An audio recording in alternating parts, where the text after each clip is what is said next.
Bom dia, graça e paz. Nós chegamos na quinta-feira, incumbidos de um dever. Nós estamos estudando a lição 8, né? Jesus aparece aos discípulos, logo depois de ressuscitar, Jesus começa a aparecer aos seus discípulos. E depois que nós vimos que ele apareceu primeiro a Maria, né? Depois aos discípulos que estavam a caminho de Emaús,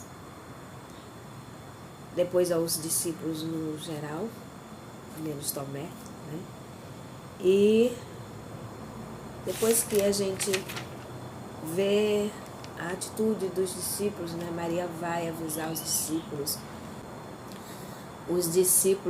de Emaús voltaram para Jerusalém correndo, escorregando, era noite escura e eles foram ali, né, acelerados para voltar, né, para poder contar que viram Jesus.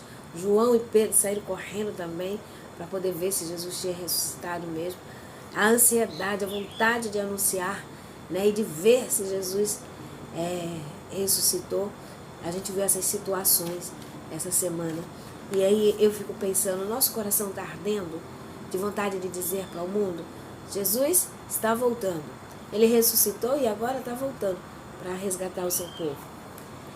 E Jesus ficou 40 dias com os seus discípulos e ele nos incumbiu de um dever. É o título de hoje, essa quinta-feira. E a pergunta A, que é a única pergunta, diz assim: de que responsabilidade Jesus incumbiu a igreja quanto ao pecado e aos pecadores? João capítulo 20, versos 22 e 23 diz assim: e havendo dito isso, assoprou sobre eles e disse-lhes: recebei o Espírito Santo. Aquele a quem perdoardes os pecados lhes serão perdoados, e aqueles a quem retiverdes lhes serão retidos.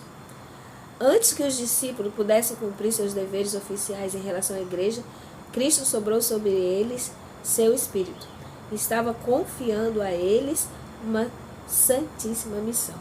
Eles agora tinham a missão de perdoar pecados, de exortar, de repreender, de instruir, de exortar, de restaurar, tanto quanto possível, as almas perdidas ao redil do Senhor.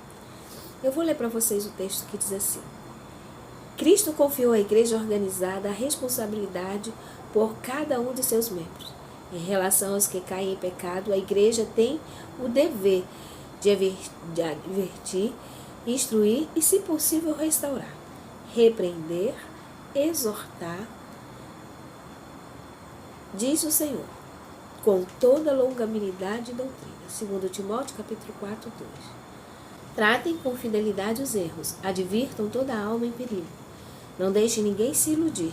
Chamem o pecado pelo nome, declarem o que Deus diz sobre a mentira, a quebra do sábado, o roubo, a idolatria e todo tipo de mal. Os que cometem tais coisas não herdarão o reino de Deus. Gálatas 5, 21. Se persistirem no pecado, o céu confirmará o juízo que vocês declaram com base na palavra de Deus. Ao escolherem pecar, essas pessoas rejeitam a Cristo. A igreja deve mostrar que não aprova seus atos, ou desonrará seu Senhor.